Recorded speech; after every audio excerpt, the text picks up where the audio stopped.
தியானம் செய்வது எப்படி? தியானம் செய்வதில் பல பயிற்சி முறைகள் உண்டு.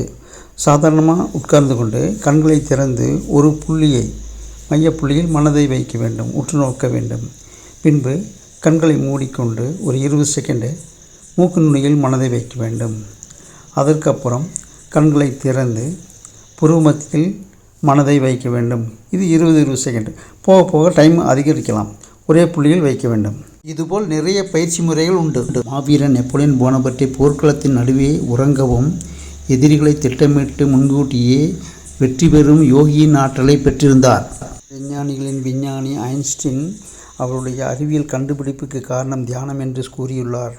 வால்மீகி தியானத்தின் மூலமாக ஞானம் பெற்று இராமாயணத்தை இயற்றினார். இளங்கோவடிகள் காட்டிற்குள் சென்று தியானம் செய்து சிலப்பதிகாரத்தை இயற்றினார். மகான்கள் உலகையே மாற்றினார்கள்.